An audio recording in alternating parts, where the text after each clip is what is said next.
Hey now, Brawlers, it's time for another Board Game Brawl review with Nick Minahan, sponsored by BoardGameBliss.com.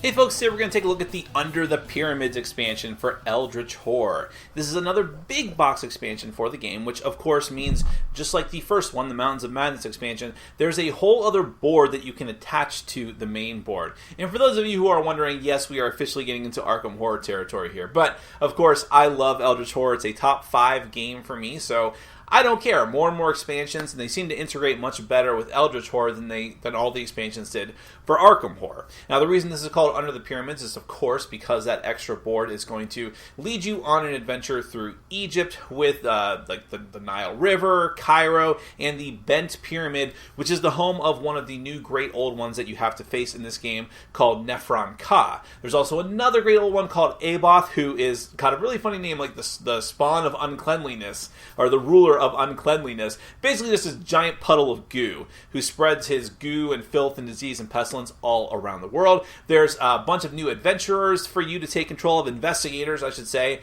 with new different crazy special abilities, and of course new monsters, lots of new cards for all of the different decks, and even a new type of impairment, literally an impairment, that's what it's called, for all of you to have to deal with. So it definitely amps up the difficulty quite a bit. Let me go ahead and give you a brief look at as much of the stuff as I could possibly show you in a brief period of time. Then we're going to come back. I'll let you know what I think about all of it.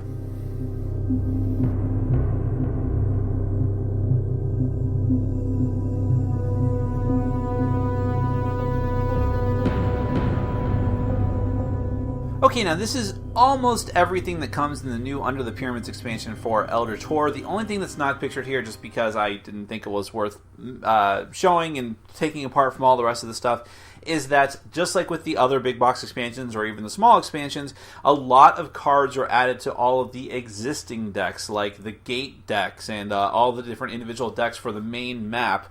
All of those get some extra cards mixed in, as well as some of the existing conditions and some of the existing spells, things like that. So just know that there are more variety of those cards, but they haven't changed in any fundamental way, except that they have different storyline bits on them.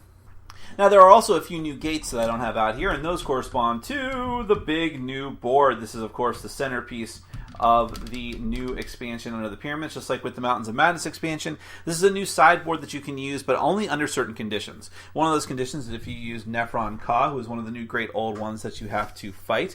The other condition is if you use a Prelude card called Under the Pyramids, which is, of course, is the title of the game. Hey, how about that? And if you use either of those two things, or both of them together, you have to use the pyramid, the Egyptian sideboard. Which, first off, you'll notice that there are different areas on the board that say, to the Heart of Africa, to Space 17, to the Pyramids. That's because those are the spots from the main map upon which you can enter the new Egyptian board. It takes an action to get there, and once you're here, on some of the paths it's going to cost you actions just to move. So these white paths here, which represent by ship, and then this yellow path up here connecting the Sahara Desert and Alexandria, that's going to require a movement as an action as well. However, all of the green paths are called local paths, which basically every turn, once per round, or once per your turn, you have a free action to move along those local paths. So I can go from Alexandria to Cairo, or to the Bent Pyramid to Tel El Amarna, once per turn as sort of a free action. Now, one thing you'll notice here is that unlike Mountains of Madness, there's no specific local action for any of these places. Rather, you can have encounters there just like you with specific decks, just like you could with the other spots on the main map, the major cities, and it'll tell you underneath there specifically like special things that you might get, like gain a relic unique asset, gain an artifact, which is really cool, or gain clues. Now, the Bent Pyramid, I should mention, is going to be like the focal point where you might have to fight Nephron Ka, one of the two great old ones, and he'll actually try to draw you there during the course of the game. Speaking of that, let's just go ahead and get that out of the way, because those are the other centerpieces of the new set, and those are the two great old ones. So first you have Nephron Ka, who's like this dark, the Dark Pharaoh is his subtitle actually. It's supposed to, I think he's like some sort of prototypical Nyarlathotep or one of the other great old gods. But a few things we can note here. First and foremost, He has, you see he has multiple decks here. You have the typical research deck. Then you have a couple of decks, the Dark Tomb and the Black Wind. Those are going to come out for certain mysteries that you're going to have to solve. It will tell you to draw one of those cards. Or when you're battling Nephron Ka and trying to deal with the Black Wind, you'll draw one of those cards to try to resolve that encounter. And these are, of course, his mystery cards. Now, on Nephron Ka himself, a couple of things to note. First off, his Reckoning ability is each investigator may move one space towards the Bent Pyramid. If you don't, you have to lose a sanity. So that's why I said he draws you towards the Bent Pyramid. As usual, you have to finish 3 mysteries in order to take him out, but if the Doom track gets too low, he awakens and you flip this over. Now, his cultists are interesting because unlike what's the other cultists, or most of the other cultists, you have to use lore in order to fight against his strength in order to kill them. Also, they have their own reckoning ability to start sapping the health and sanity of investigators that are near them.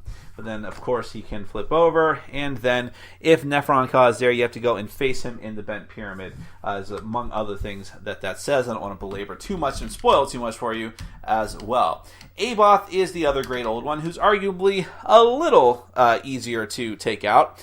The most notable thing for him is that him, it, she, whatever it is, I don't want to be insensitive, it's that their cultists, you don't fight them in the normal way. Notice that it has no stats, but it does have 3 health. That's because whenever you would fight a cultist of Aboth, instead you have to draw one of these spawn cards. The spawn cards here are a special type of encounter. It'll flip it over, and it basically details you fighting one of these spawn of Aboth, who all do some particularly gruesome thing, and you have to pass different tests in order to take it out. Inevitably, if you succeed on these encounters, it's going to say something like, deal the monster 3 damage, which will cause the cultist to die, essentially, because it only has 3 toughness. This other type of card that is for Aboth is for some special encounters that require you to draw these cave cards, and of course you have the mysteries and the research cards as normal. For his Reckoning ability, it says that the lead investigator spawns a cultist monster on a wilderness space that does not contain a cultist monster, and then if there are 6 or more cultist monsters on the game board, you advance Doom by 1. So this is where these cultists start getting really, really nasty, because again, every cultist that's in this game is going to have to use the spawn cards, which might be significantly more difficult, but definitely more versatile than the original cultist monsters from other ancient old ones. And that's also why they actually add extra cultist tokens in the set, because there could be a lot out on the board at any given time. The next most important thing about the set are the characters. You have 8 brand new characters in the game and all their little standees, and I'm just going to detail a few of them here that I thought were particularly interesting. I always like the characters that get introduced in Eldritch horror sets, so let me see if I can get even a decent focus here when it's on an angle like this. You have Rex Murphy, and what's so interesting about him is that he starts off cursed. Cursed is the worst condition you can have in the game. If you don't remember, it basically means you only succeed on 6s, as if it wasn't hard enough to succeed on challenges before. Now, instead of 5s and 6s, it's just 6s. And in fact, if anything would ever cause him to lose his curse in the normal way or because of some special benefit that you have, you improve one of your skills and then immediately take another curse. So you will always be cursed. But in exchange for that, you'll improve your skills more. And also, as an action, you can take a number of assets from the reserve equal to your influence, with a total value, less than your influence, which means, or right at the beginning, you only can take up to 1 or 2 assets from the reserve, 1 or 2 worth of assets from the reserve. But if you can increase your influence, that could be awesome. So he has a lot of ways to mitigate those curses, believe it or not. Then you have Mandy. Now, Mandy, the only thing worth mentioning with her, but it's awesome, is that she has the ability to spawn clues. As an action, she can take 2 clues from the randomized pile or bag or however you keep them, keep one of them and discard the other and put the other one out on the map in the applicable place, which is great. I don't know about you, but I've had games where I am just starved for clues. Not enough clues come out in the right spots in order to solve the mysteries as quickly as possible, because you need clues for so many different types of things in the game, and because you have some control over where they spawn, that's even more useful. So I really like her.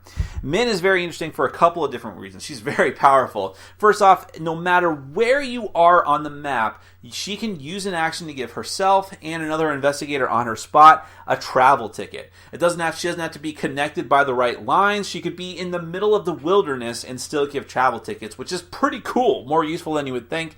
On top of that, if she is in the space with another investigator, or if she herself is with an ally, she and whoever investigators are with her get +1 to all of their skills, which is, that's amazing if you can get that to work right. It actually encourages you to stick around with the other players, unlike a lot of the other characters.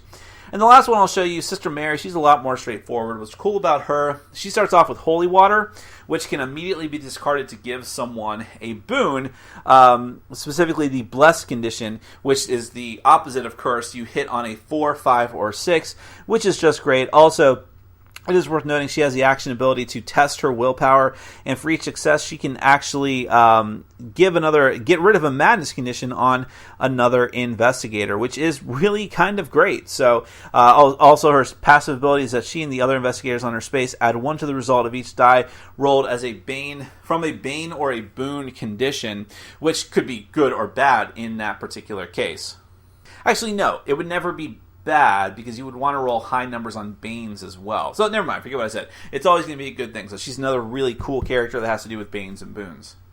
Now, I already kind of mentioned there's the return of the Prelude cards, which were in the Mountains of Madness. One of those is strictly just to, the Under the Pyramids is just to allow you to use the pyramid board if you're not using Nephron Ka, and it could also initiate the adventures. If you're not using Nephron Ka, you use these adventure cards, which is also a carryover from Mountains of Madness. It's a series of adventures you can go on. You actually use these tokens to keep track of where you can have that next encounter. You kind of handle them just as a normal encounter, but you have to do them in sequence. So if you successfully complete part 1, the museum heist, you move on the band, which is the name of the whole thing. But if you complete frame for theft, you move on to a lead in Alexandria, and so on. It could get you really cool either items, assets, allies, but also advance the active mystery. That's another new term that was introduced in Mountains of Madness, where you can start putting tokens of the applicable type, like Eldritch tokens, on a mystery that you're trying to solve, just like some extra help to get through the main course of the game as quickly as possible. There's a lot of cool things that I already talked about under the pyramids. You have Epidemic, which is the Aboth card, which spawns a bunch of monsters and makes the cultist monsters, which are the spawn of Aboth, and also forces the investigators to start with illness. Litany of Secrets. This is interesting because it splits the expedition deck. This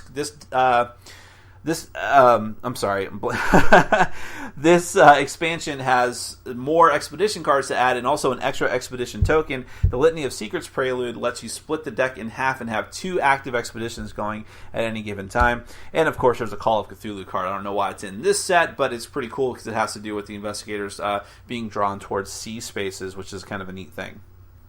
There are a bunch of new monsters. I don't know if I should spoil these for you or not, but you have epic monsters like the Hunter of the Dark, the Beast, which looks like a really janked up looking Sphinx. There's Aboth itself that you'll have to fight. The Quogargarga and a cult, a child of Aboth. All these are going to come out from different mysteries or from Aboth Awakening, of course, which you do not want to happen. You have the spawn of Sabak, the crawling one, the fire vampire, which is kind of antithetical, the sand dweller, and then of course there are more cultist tokens to have to worry about. What's interesting is that some of these new monsters actually have this new ability called Resistance, which says that, like, let's say it has magical resistance, you cannot gain any kind of bonuses to combat against it from magical items, and there's also the opposite, physical resistance, where you have to have magical items in order to harm them. Let's go out to some of the other new cards. You have new conditions like Haunted, which is totally awful. Haunted says that if you would gain a blessed condition or improve your will, you can get rid of it. Otherwise, whenever a reckoning happens on a 1, 2, or 3, you flip the card, and it usually does something really bad to you, and then you just flip it back over. So it can happen again and again and again. You have lots of new other cards to add to the existing decks, like Despair, Back Injury, Disease, Illness, and so on and so forth. You have new spells, like, let me try to focus in more. That's not the name of the spell. Like Shroud of Darkness. During the encounter phase, you may choose an encounter as if there are no monsters in the space. Actually, I think that one was already in the game. Forced Learning, once per round. When you improve a skill, you can improve that skill again. Enchanting Grace, a glamour. Once per round, when you would lose health, prevent 2 of that health loss. Alter Fate. is very selectively useful, we've found. Basically, it just says that you can trade things you would normally not be able to trade, like conditions, focus tokens, improvement tokens, and impairment tokens, and so on. Rack. When resolving a combat encounter, you may test your lore -1. If you pass, you gain +5 combat during that encounter. There are new unique items, assets, tasks, allies, items, and so on. One-of-a-kind things like the canopic jar, cryptic text, invoke the elements, which is a task, treasure map, lots of different things here. You have new artifacts and new assets like the magic shop, which when you acquire it enables you to discard it, and as soon as you gain it, you immediately gain 2 spells and then discard a spell and this card. The Book of the Dead is a new artifact where you gain 2 observation and 2 willpower. When a monster is defeated, you gain a clue. The Shining Trapezohedron if you roll a die and use it, you may immediately kill a monster, or you may just draw it closer to you. So some really cool items. And the last thing I'll talk about, and I'm going to talk more about this more at length, is a new type of token, more of a condition that's in the game, which are impairment tokens. They look very suspiciously similar to improvement tokens, just dark, like reversed coloration, dark and light. And these are negative tokens. Each token is a -1 side or a -2 side. They actually impair your stats and lower them or cancel out improvements that you already had. Again, you can't be reduced below 1, but they're still very bad to have, and a lot of the new cards in the set, especially Nephron Cause cards, are going to add these to you, and it's really tough to get rid of them. They are effectively permanent. They're not like a condition where you'll just like have a reckoning and have a chance to get rid of them. You have to get rid of them through extraordinary means. So that's a snapshot of the new stuff, most of the new stuff that comes in the new Under the Pyramids expansion. As you can tell, a very big box expansion. Now, let's get to my final thoughts. As you can see, and as with the Mountains of Madness expansion, there is a lot of content in this box, although I thought it was odd that there's a couple of distinct things that Mountains of Madness introduced that were not in Under the Pyramids. Things that I thought were pretty, universal, things that were really cool to that edition of the game. And in fact, I think one of the things, focus tokens, even ended up in Strange Remnants, the last small set.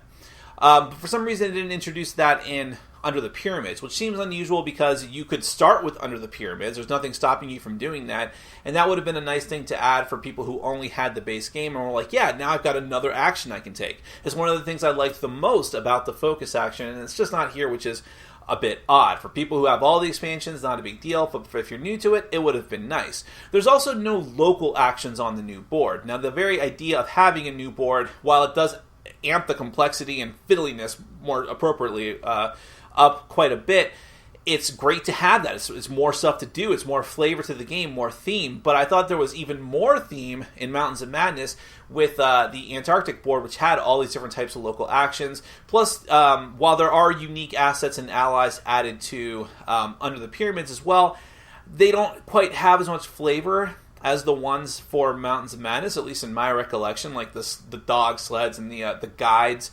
that were specific to that board that you can't even use or wouldn't even use in this set. So, I don't know. I just thought that there wasn't quite as much flavor involved with that sideboard as I would have liked. I'm being a little bit nitpicky, but it is an important distinction because these big box sets are expensive. I think they're as expensive as the base game, or almost as much. So if someone has to be very choosy about which one they get, they're not a complete maniac like me and gets every single expansion. I think at this point I might be leaning towards Mountains of Madness because that set has as much content as this one and is at the same level of quality, but with that extra stuff. But let's go ahead and break down Under the Pyramids a little bit more. And by the way, I don't want to sound too negative. This is great. I love Eldritch Horror. I love as many expansions as I could possibly get for it, and there's a lot of cool stuff in Under the Pyramids, despite what I just said. So first off, the focal point of each of these sets, whether it's a small set or a big set, are the great old ones, the ancient ones, the Cthulhu gods, and what they bring to the game. And I think that the two in here are really cool and break the game in some pretty interesting ways. So Abath Again, this is kind of hard to tell. I've played with each of the different Great Old Ones a couple of times, but unless I played 10 times, I couldn't really tell you for sure. But it seems to me that Abath is easier than Nephron Ka, and easier than even some of the other gods from the base game or some of the expansions. Because even though there does seem to be more going on, it still seems like you've got... all the challenges are a little bit easier than mystery cards. The coolest thing about Abath is the fact that when you... and this is actually something that's cool to this set, is that both of the Great Old Ones have something funky happen with their cultists. In the case of Abath, it's even better because he has a whole other separate set of cards, which, yes, adds more fiddliness, but... again, it's really cool that you draw that card for the spawn of Abath, and you get a whole bunch of other flavor texts and different ways to defeat the monsters. And that's really critical because at least one of the mystery cards has you having to purposely kill cultists in order to solve that mystery. And it's like, well, that's going to be tough for people who are not combat-oriented at all. Do I just have to run around until I get as many combat items as I can?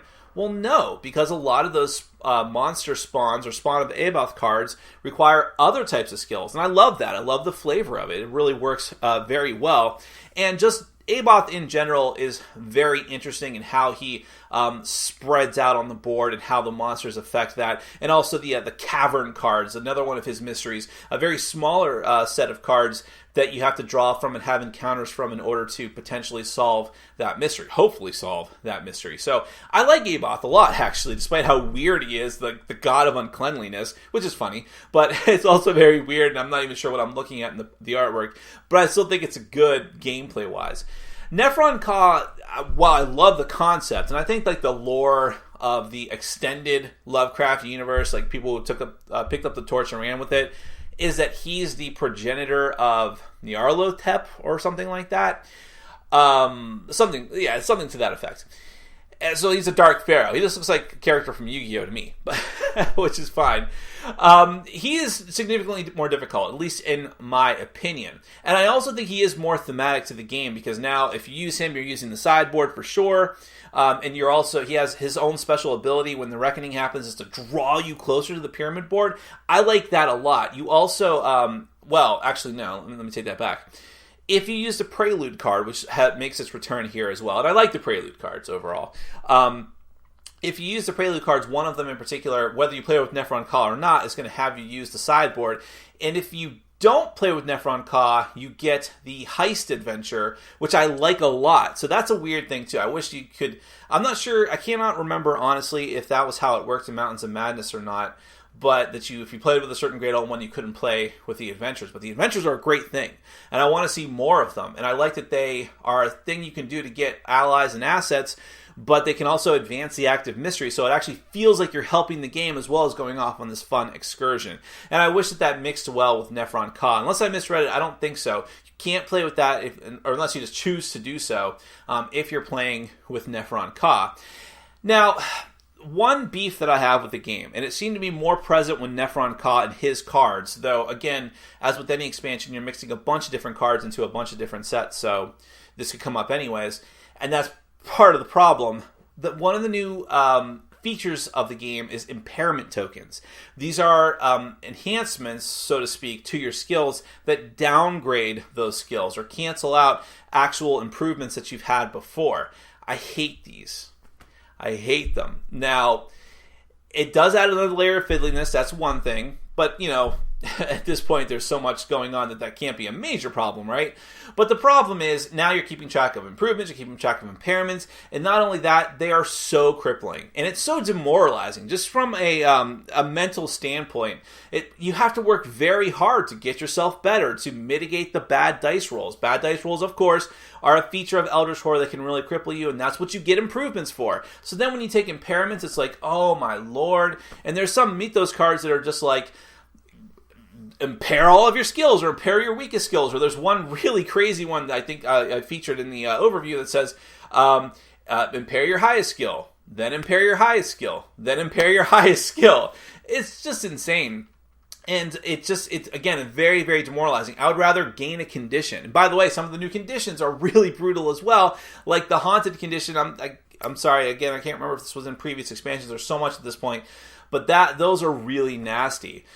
So, I don't know, I just wish the impairment was handled better or just not at all. And then finally, last thing I'll talk about, just to wrap this up, the characters are really cool in this set. I really enjoyed them. Some of them stand out more than others. I love Min, who can let people travel more easily. And she gives a bonus to everyone that's on her space, or if she has an ally, give her an ally, and she's fantastic. Gets a +1 bonus to all of her skills, or can give it to someone else if they're in their space. I love... blanking on the names. Mandy. Mandy is the one. I love her because she can spawn clues. Great. I can't tell you how many games of Eldritch Horror that I have that are clue starved. So I love that she can do that. It's just an action. That's fantastic.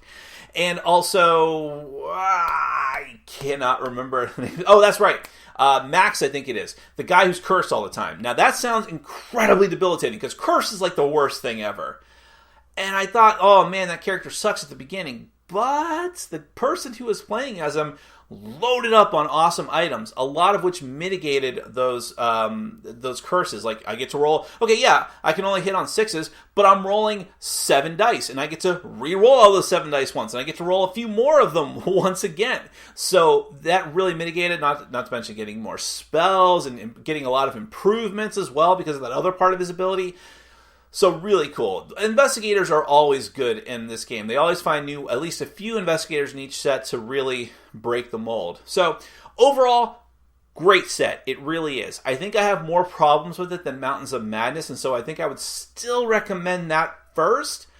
But what is here is very cool, and if you're ready to move on to the other big box set, I would definitely go for Under the Pyramids before one of the smaller sets, if that's fine. And then the smaller sets are like, okay, I'm really an addict, let me get the smaller ones too. But definitely still like it. I like the flavor of it. I like at least one of the Elder Gods a lot, the other one's okay. And the new characters are awesome. So Eldritch Horror just keeps getting better and better in different ways. Can't wait for the next set. Thanks for watching. Follow us on Facebook, Twitter, and Patreon. And make sure to check out our sponsor, Board Game Bliss, where you can find an amazing selection of games from around the world. BoardGameBliss.com. Thanks for your support.